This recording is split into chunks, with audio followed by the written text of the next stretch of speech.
Morning students, आपने अक्सर देखा होगा पक्षी जो है हमेशा स्काई में भी शेप में उड़ा करते हैं। तो भी शेप में फ्लाई करने का रीजन क्या है, आज हम आपको इसके बारे में समझाएंगे। और इसके पीछे बहुत ही बड़ा साइंस है और इस थ्योरी को एयरफोर्स और इंडियन नेवी वाले भी यूज करते हैं।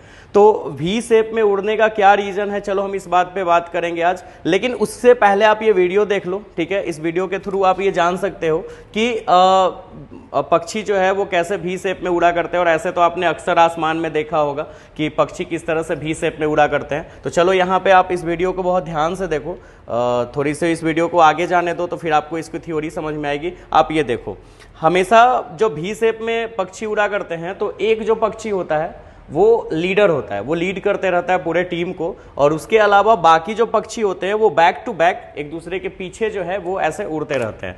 अच्छा, इसी तरह से आप अगर जो हमारे पास फाइटर जेट होता है, हमारे एयरफोर्स के पास जो फाइटर जेट होता है, उन लोगों की भी थ्योरी यही है, एक आगे लीड करते रहता है और उसके पीछे back to back English alphabet के भी शेप जैसा वो बैक टू बैक शेप बना के और वो आगे फ्लाइट करते हैं, जैसे आप यहाँ पे देख रहे हो इस तरह से। तो आखिर ये रीजन क्या है, इसके पीछे क्या रीजन है, तो चलो आज इस बात को हम लोग समझते हैं कि आखिर क्या ऐसा कारण है जो पक्षी भी शेप में उड़ा करते हैं। और उन्हीं के थ्योरी को यूज करके एयरफोर्स और नेवी वाले भी ऐसा काम करते हैं। तो चलो इस बात को आज हम लोग समझते हैं। चलो तो हम लोग एयर डायनामिक के थ्योरी को समझते हैं। देखिए, अक्सर होता क्या है, आपने बचपन में ये चीज़ सुना होगा या शायद हो सकता है नहीं सुने, तो अब आप सुन लीजिए कि एयर का फ्लो जो होता है वो हमेशा हाई प्रेशर से लो प्रेशर की तरफ होता है। एयर का फ्लो हमेशा हाई प्रेशर से लो प्रेशर की तरफ। तो मान लो कि जब ये आपके पास एक हमने एयर डायनामिक बनाया है, तो जब ये लो प्रेशर है या हाई प्रेशर है, तो एयर का जो फ्लो है डेफिनेटली वो यहाँ से इधर की ओर होगा। मतलब कि हमेशा अगर ये मान लो इधर की ओर जा रहा है, ठीक है, तो हाई प्रेशर से लो प्रेशर की हवा के तरफ हवा ये ऐसे जाएगी, ठीक है।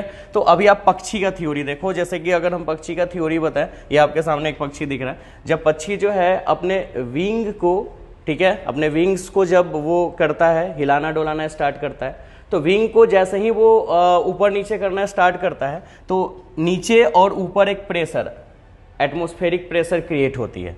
और उस प्रेशर के कारण से क्या होता है कि नीचे जो है वो हाई प्रेशर क्रिएट होता है, ठीक है। और ऊपर जो है वो विंग्स के ऊपर जो है वो लो प्रेशर क्रिएट होता है, ठीक है। नीचे हाई प्रेशर, ऊपर लो प्रेशर क्रिएट होता है। तो इसके कारण से क्या होता है कि एयर का फ्लो जो है वो नीचे से ऊपर की ओर होने लगता है। इधर से ये इधर की भी हवा जो है वो ऊपर से नीचे की ओर जाने लगती है, ये भी हवा ऊपर से नीचे की ओर जाने लगती है, कुछ हवा और पीछे की ओर जाती है, ठीक है। अब इसका फायदा क्या होता है कि एक तो मतलब पक्षी को उड़ने में सहायता तो प्रदान हो ही रही है ऊपर ऊपर, साथ साथ एयर प्रेशर ऊपर की तरफ एयर फ्लो होने के कारण से, ठीक है, पीछे की जितनी भी पक्षी हैं, ये जितने भी पीछे के आपको पक्षी दिखाई दे रहे हैं, जैसे कि ये ऐसे प्रेशर क्रिएट कर रहा है, नीचे ज़्यादा ऊपर कम, तो जब ये हवा ऊपर की ओर, मतलब ऊपर की ओर जा रही है, ऐसे सर्कुलेट हो रही है, ऐसे हवा बहुत सारी सर्कुलेट हो रही है, जिसके कारण से जितने भी पीछे की पक्षी हैं,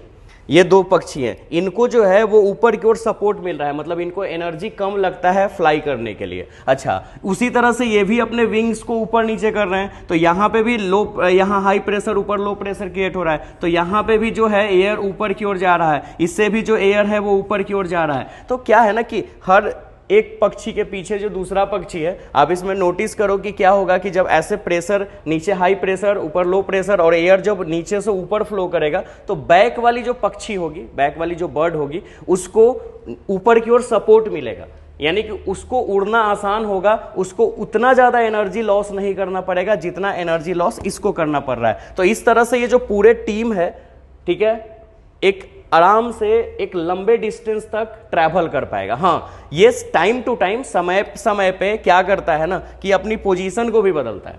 मतलब कि इसमें से कोई एक बर्ड जो है फिर आगे आ जाएगा और ये थक गया तो ये फिर पीछे चला जाएगा, ऐसे होता है। तो ये अपनी टाइम टू टाइम अपनी पोजीशन भी बदलते रहती है और काफी लॉन्ग डिस्टेंस ये ट्रैवल कर पाती है। तो यही रीजन है। तो कुल मिला के आपने ये समझा, आपको ये समझना है कि जब विंग्स जो है, पक्षी के जो बर्ड के विंग्स हैं, वो जब वो ऊपर नीचे करना स्टार्ट करता है तो नीचे में हाई प्रेशर क्रिएट होता है, ऊपर में लो प्रेशर क्रिएट होता है, जिसके कारण से एयर का फ्लो नीचे से ऊपर की ओर जाता है और एक भंवर तैयार होता है। और इस भंवर के कारण से पीछे की जितनी भी बर्ड्स हैं उनको सपोर्ट मिलता है ऊपर उठने में, मतलब उनको उतनी एनर्जी लॉस नहीं करनी पड़ती है जितना आगे वाले को करना पड़ता है, जिसके कारण से बाकी पीछे की जितनी भी पक्षी आराम से उड़ पाती है। एक तो ये फायदा हो जाता है, आराम से उड़ जाती है और सब टाइम टू टाइम वो अपने पोजीशन को चेंज कर सकती है, मतलब जो लीडर था वो फिर पीछे चला जाता है, कोई और पक्षी उसको लीड करने लगता है क्योंकि वो एक थक जाता है। तो दूसरी सबसे बड़ी फायदा क्या है ना कि सारे पक्षी को क्लियर विजिबिलिटी मिलती है। जैसे कि अगर सारे पक्षी बैक टू बैक एक दूसरे के पीछे पीछे हो जाए तो दूसरे वाले या तीसरे वाले पक्षी को आगे देखने में दिक्कत होगा, लेकिन अगर वो भी शेप में एक यहां है, एक यहां है, एक यहां है, फिर एक यहां है, फिर एक यहां है, इस शेप में है तो वो आगे उनको विजिबिलिटी भी क्लियर मिल पाती है। तो इसके पीछे दो रीजन है। तो बर्ड्स के पास बहुत बड़ा माइंड है, उनके पास दो रीजन है इस तरह से भी शेप में उड़ने का। पहला तो उनको क्लियर विजिबिलिटी मिलती है और दूसरी सबसे बड़ी चीज ये है कि जब वो ऐसे इस शेप में भी शेप में अगर उड़ते हैं तो आगे के जो पक्षी होते हैं जितने भी, वो पीछे वाले पक्षी को उड़ने में सहायता प्रदान करते हैं, आराम से वो फ्लाई कर पाते हैं एनर्जी को कम लॉस करके, और इसके कारण से वो बहुत ही लॉन्ग डिस्टेंस तक ट्रैवल कर पाते हैं। ठीक है, तो यही रीजन है। ऐसे बहुत सारे साइंस के फैक्ट्स को जानते रहिए और फिर हमारे साथ जुड़े रहिए। मिलते हैं नेक्स्ट वीडियो।